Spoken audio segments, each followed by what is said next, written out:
All right, let's talk about colligative properties.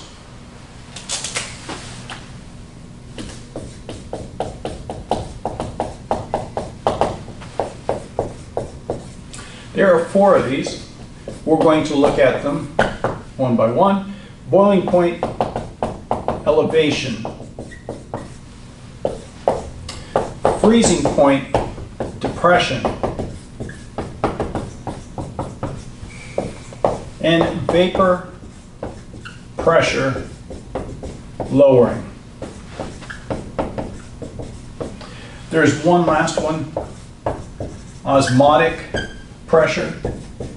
I'd like you to know that it exists, but we won't be looking at it in any detail, really at all, outside of a mention of this. We're going to focus on these top 3. Now, let's attack them in the order I put them up here. Boiling point elevation. Colligative properties depend on the number of particles added to the solvent. So we're going to add a non-volatile solute to our solvent. We're going to add a non-volatile solute to our solvent. Sodium chloride added to water. Sugar added to water. There's other solvent systems. We'll look at an example that's not water here in just a while. When we do this, let's start with just water. All right, so I'm going to have an imaginary pan, right? And in this, I'm going to fill this pan with water. And I'm only going to represent the top layer of water molecules by a bunch of circles. All right, and there's more water molecules throughout this. Now, if we look at this pot of water, what's going on there? Well, to boil this pot of water, we need to put a certain amount of energy into that system. Oh, temperature as a measure of the average kinetic energy of the system. What's going on with this pot of water? If we understand what's going on here a little bit better, we leave the pot of water on the stove and we didn't turn the stove on. We just leave it there. And we forgot what we were doing and we wander off and we never get to it, and a couple days later we come back. Will the water level be at the same level that we started with? No, it won't. It has evaporated. But wait a second. It's evaporated, but it hasn't reached its boiling point, yet the liquid is moving into the gas phase. How do we explain that? If we haven't reached the boiling point, we sort of think of the boiling point as where that liquid transitions into a gas.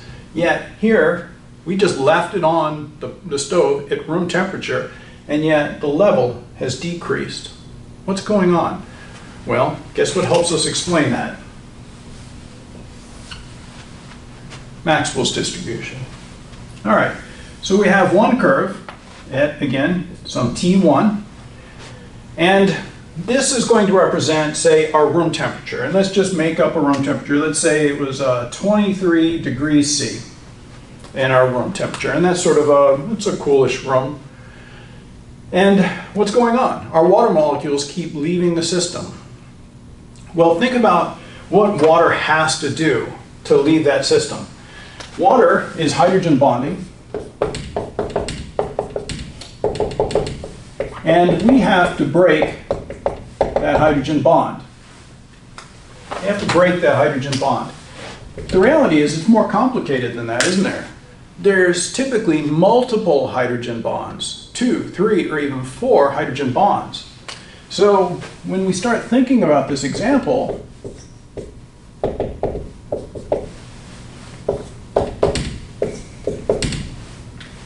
what we get is multiple hydrogen bonds. And if we put some energy into the system, well, just at room temperature it has energy, right? Temperatures measure the average kinetic energy of the system, and at room temperature it has some kinetic energy. We have translational, rotational, vibrational energy. And those water molecules, the bonds will break. But what happens? there's a water molecule right next to the other water molecule, and it sets up a new hydrogen bond. And then another bond breaks, but it sets up a new hydrogen bond with its neighbor. So we constantly see these bonds breaking and then reforming with a neighbor water. What we have to do to get that water into the gas phase is break all of its hydrogen bonds, all of them. Only then is the water able to leave the solution. So of these water molecules, if we think about what's going on here, can the water molecules in the bulk of the solution leave? And the answer is not easily at all. Really, the most opportune molecule to leave are the ones at the surface, because they are already at the surface and they break those bonds, they can move into the gas phase. It takes kinetic energy to break those bonds. And if we look at this pot of water, what we find is at this point, there's enough kinetic energy for the water molecules to break their bonds above this point. What it means? Just a few molecules have enough kinetic energy to break the bond. This is evaporation. This is evaporation. Leaving the water just sitting on the stove at room temperature, it will evaporate. There is a Maxwell's distribution which says, look, there are a few water molecules here which have enough kinetic energy to leave the system. But the water molecules also need to really be at the surface or very near the surface for this to occur. Because if it has enough kinetic energy here, it's going to run into another one within the pot, and what's going to happen? Like billiards or something, it hits the other molecule and it disperses or gives up some of its kinetic energy. Now it doesn't have enough kinetic energy. It forms another hydrogen bond, and 2 more hydrogen bonds and 3 more hydrogen bonds, and it's now sort of in this solution again and pretty firmly held by its neighbors through these hydrogen bonds. How do we fix this? Well, we increase the temperature. So if I take this same pot of water and heat it up, I'm going to heat it up a bit. Now, say I brought the temperature up to, I don't know, just make up something, T equals 60 degrees C. The boiling point of water is 100 degrees C. But I've increased the temperature. Now, what's going to happen to our pot of water? It's now warm. What's going to happen? Well, it's going to evaporate even faster. Why is that going to happen? Well, I now have even more molecules that have enough kinetic energy to break those bonds and to escape into the gas phase. But I'm not done. What can I do? I can now increase this temperature, and now I'm at T equals 100. Right? For this curve, this purple curve, I'm now at T equals 100. Now, look at my line. We still have molecules. Even when the pot of water is now at 100 degrees, we still have water molecules that are moving quite slowly. But we have many more that are moving fast. And if this line down the center is this sort of barrier it takes to break all the bonds, all these hydrogen bonds, we now have what? Quite a few molecules, maybe half, that have enough kinetic energy to leave the system. Right? So by raising the temperature, does our pot of water, when we hit 100 degrees, instantly flash into steam? No, that's not what happens. Right? That is not what happens. That would look something like this. So we'd have T equal 23 degrees, T equals 60, and T equal 100. If all the molecules had the same kinetic energy and the same velocity, there's no average velocity, they all have exactly the same velocity, we wouldn't have a curve.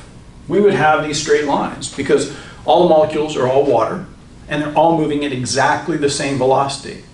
What it would mean is if we hit 100 degrees with that sample, what would happen to that pot of water? all the molecules would suddenly have enough kinetic energy to leave the system, our pot, once it reached 100, would explode. All the liquid molecules would suddenly go into the gas phase, explosively go into the gas phase, because now they would all have that. This is not what we see. This is not what happens. It would also mean at T equals 23 degrees that none of the molecules have enough kinetic energy to overcome their hydrogen bonds and escape into the gas phase. And again, we don't see that either. We see slow evaporation from our pot of water. All right? If you understand Maxwell's distribution, you understand what's going on. You understand that is not what happens, and this is. Now, some of our molecules have enough kinetic energy, but they're down here. So what happens? Well, they collide with other molecules that may be moving slower and lose their kinetic energy, and they can't leave the system. But actually, when we get a pot that starts to boil, we actually get pockets or bubbles that form, where there is a bunch of gas molecules in that bubble, and they rise to the top in the gas phase and escape the solution. The ones at the surface now with enough kinetic energy can pretty easily leave the solution.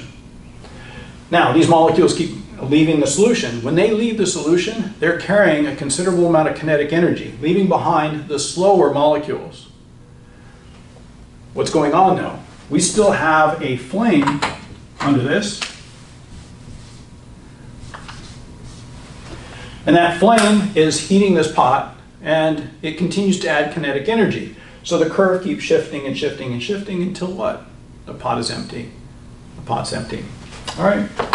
So now we understand temperature, Maxwell's distribution, how it's changing, and actually like how a pot of water boils, right? How a pot of water boils. And again, if we understand kinetic energy, we now understand that.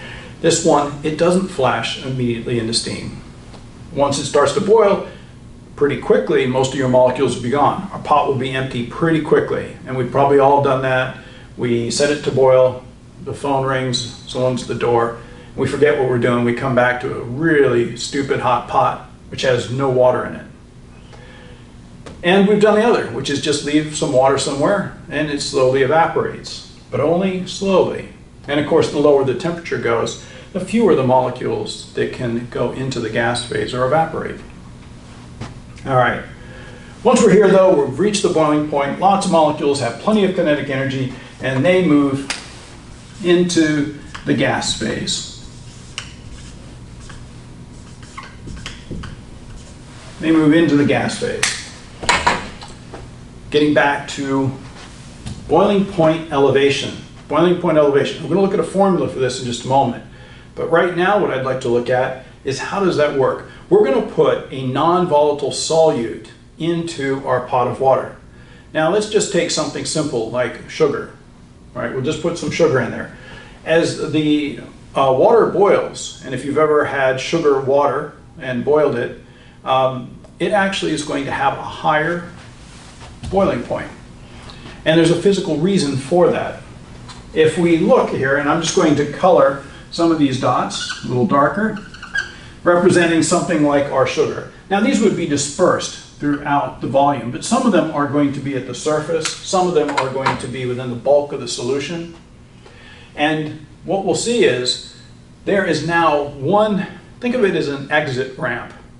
There's 1, 2 less positions now at the surface for a water molecule with enough kinetic energy to leave the system. We have reduced the number of places. So now imagine this water molecule that's right next to this purple dot has enough kinetic energy, but it runs into the sugar molecule. The sugar molecule absorbs that kinetic energy, does not go into the gas phase, but the water now no longer has enough kinetic energy to break its hydrogen bond and move into the gas phase. So by putting a non-volatile solute in there, we've done two things. One is the number of spots, particularly at the surface, is reduced, and these sugar molecules that we put in here can now absorb kinetic energy. So the water molecules that may have enough kinetic energy impart it to the sugar, and now they don't have enough kinetic energy, and they don't make it into the gas phase. We've essentially increased the boiling point because we have to put more energy into this pot to get it to its boiling point because of our non-volatile solute. All right? So there's a couple of things that are going on there. And once we put that non-volatile solute in, we are slowing this process down. We're slowing it down. And when we slow down this process, there is now more kinetic energy stored in this pot. And temperature is a measure of the average kinetic energy of the system. Boiling point elevation. Our boiling point has increased. All right, let's look at a problem. Now, there's a formula for these problems, and it's not too hard. I tend to remember it. The change in the boiling point is equal to K sub B times molality times Van Hoff's factor. Now, there's a review in the PowerPoint of molarity, molality, and mole fraction. So please go and look at that and know these terms. Most of the time in chemistry, when we are measuring concentration, we are measuring molarity. But in these problems, for boiling point elevation and freezing point depression, we're going to use molality. And if you remember what's going on here, molarity is a capital M, and it represents the number of moles of our solute divided by liters of solution. That is molarity. Now, the other term we have is molality. And that is small m. The numerator is the same, number of moles of solute.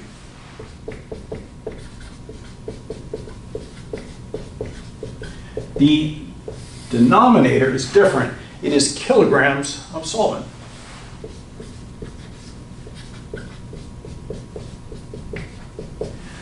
These two are both concentration terms. They're telling us how much solute is sort of in that solution or that solvent. They're both concentration terms. So it's telling you the number of moles of solute that's in some volume or some amount of material. So they're both concentration terms. Molality is not used as frequently, but we will use it for these examples. We usually use in chemistry molarity. Now, biology sees molality. You may have used that in biology. All right, so here's our formula. And the terms here, this is our boiling point elevation constant. It is a constant for a specific solvent. So for water, it has a constant for the boiling point elevation, and it is always that same constant. For carbon tetrachloride, it is always that same constant. So this depends entirely on the solvent you're using.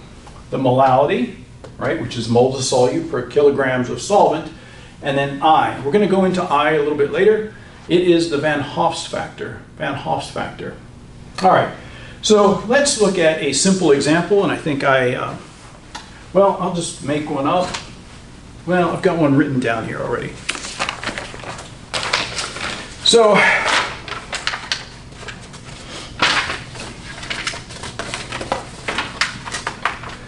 we're going to take a solution,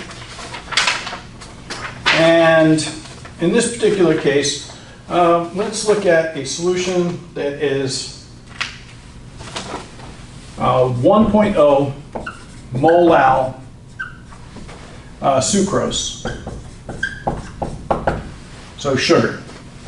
We're going to take a 1 molal solution of sugar, and I would like to calculate the new boiling point. All right? So pure water has a boiling point of 100 degrees. I'm going to put together a solution that's going to be 1 molal in concentration. I would like to calculate the new boiling point of that solution. Well, one of the things I need is the K sub B for water, and I think it's 0.512, but I'm trying to find it right now. It is. All right.